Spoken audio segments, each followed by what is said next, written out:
Hey, what's up, guys? Hope you're doing well. So, this is going to be a little bit different than any other debt confession channel that's out there, and it will be a little bit the same. So, my name is Chris, and I decided this is the year I really want to gain some of my money back, to get some control over my finances, my wallet, even freedom from not having to work extra shifts in the firehouse. So, I decided about 2 weeks ago to come up with a plan. I did the most obvious thing. I went to YouTube and I started watching these debt confession videos and these budget videos and these how to fix it videos. And they're great videos, except I noticed something. 98% of them are done by females, women. And that's great, but it didn't hold my attention for long. I don't light candles or do my nails or sit here with a cup of tea, and it's fine. There's nothing wrong with that. But I just need a little bit more simple grit, down to earth. So I decided, let's just roll something out. So what I want to do over the next couple of days, weeks, months, years really, is take you on my journey to financial freedom. And some of that journey is also going to involve how I budget my time and how I budget my life and how I organize my day and how I get ready for shift and how I decompress after shift. And so yes, it's designed for firefighters, but hopefully dads will follow and fathers will follow. Dads and fathers, same thing. Husbands will follow. And we'll just go on a little bit of a journey. Honestly, I'm doing this for myself. I want a little bit of accountability. I want something that will keep me accountable. I have to post. And if I know I'm posting, I don't want to get up in a week and say, hey, I paid nothing off. In fact, I decided to spend even more money. So here's what happened to me.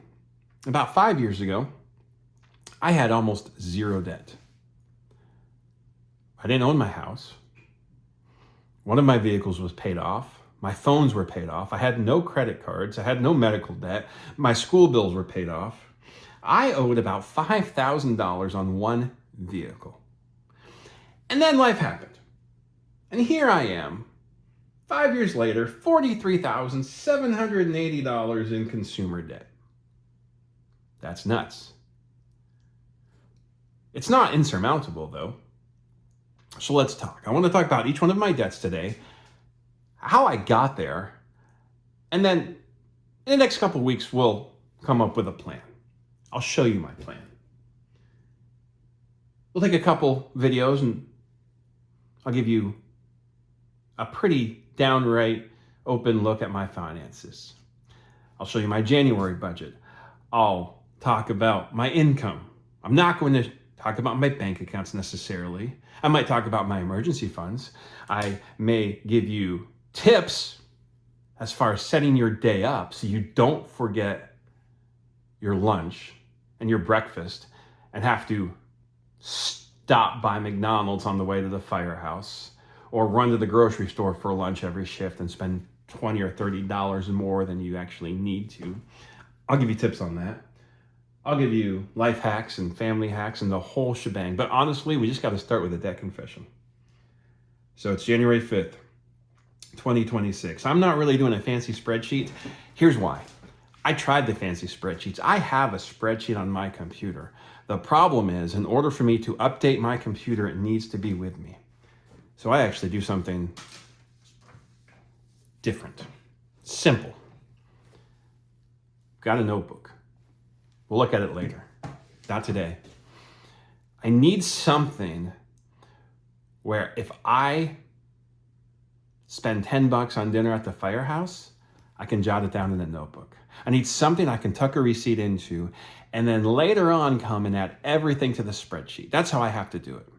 Because maybe I'm on an ambulance and I ran a call and we've been getting crushed for 10 hours. And we have to stop by the gas station for a milkshake just to keep on rolling. I need to track that $3.17.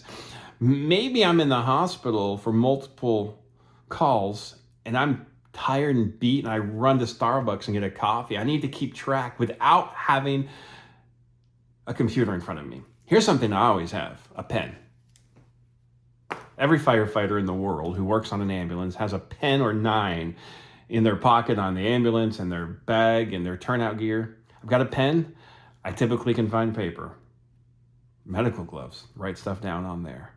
So we're going to keep this real simple. We're going to keep it cut and dry.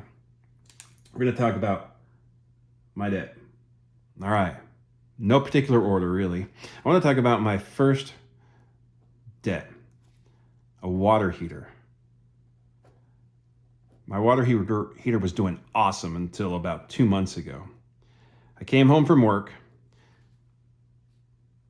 My wife told me that we were having some issues with our hot water. I said, cool, let me go look. So I went to the hot water tank, and in the bottom of the tank is a catch basin. It was full of water.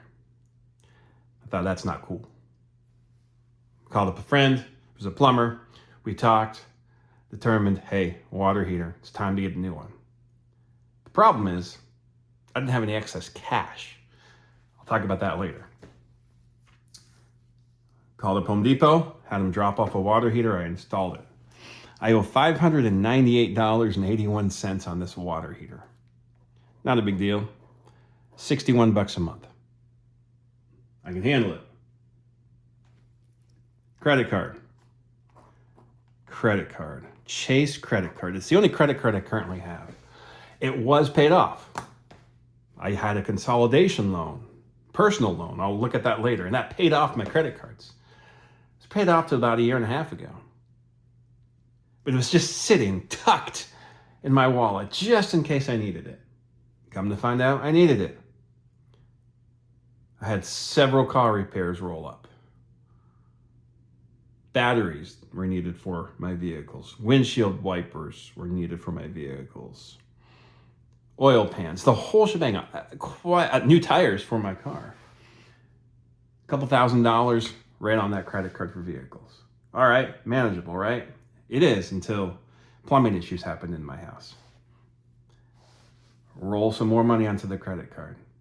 We had a tree come down this summer and crush our chicken coop. All right, now what? Rebuild the chicken coop. Run to Home Depot, get some wood. On the credit card it goes. So I go from $0 to $9,422.31 in credit card debt. I pay about $300 a month right now on that credit card. Not happy with it. That one's got to go. Credit card. It happens. Life happens. Vehicles, repairs, that's pretty much what's on there. I'm not throwing McDonald's on my credit card. I have 3 vehicles. 2 of them are paid off. My car's paid off. Our Jeep's paid off. Jeep's pretty old, pretty worn out.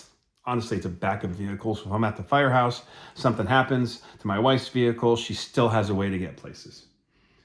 Or if I wake up in the morning and go to crank up my car, it doesn't start, we have a backup vehicle. It needs repairs though. It's paid off. The problem is it's in bad shape. It needs about $2,000 in repairs. It's very unreliable. So a couple of months ago, actually, I'd say April of 2025, we decided it's time for an upgrade. I've got a wife, I've got 2 kids, I've got a dog, needed some space. So we went out, we found a used van. I'm not buying new. I didn't do the whole rookie thing of, hey, graduate from rookie school, get my first assignment, go and buy a $45,000 truck. I didn't do that. This is a minivan. All right, I've got a 12-year-old and a 7-year-old. I've been married for 19 years. Minivan, all right? $15,944. 48 cents. About $303 a month on the minivan. These things are adding up. I can still manage it with my jobs. It's a stress, though. All right, let's talk personal loan for a second. I'd say 2 years ago, I had credit card debt. 2 credit cards at that time. And I decided, hey, let's get rid of these credit cards. Let's roll out to my credit union, get a personal loan with lower interest, because this credit card interest is like 27%. Let's go get a personal loan, get rid of these credit cards, and we're good to go. Before that personal loan, I'd say 2 years prior to that personal loan, I started chalking up credit card debt for the first time on our new home. We moved, we bought a house, we needed stuff. We had moving expenses. We had family needs that rolled up. I'll get to those eventually. Needless to say, $11,503.64 is owed on that personal loan. Now, the interest rate on there, I'd have to double check. I'll get you that number. I want to say it's 9%. I pay $313 a month on that personal loan.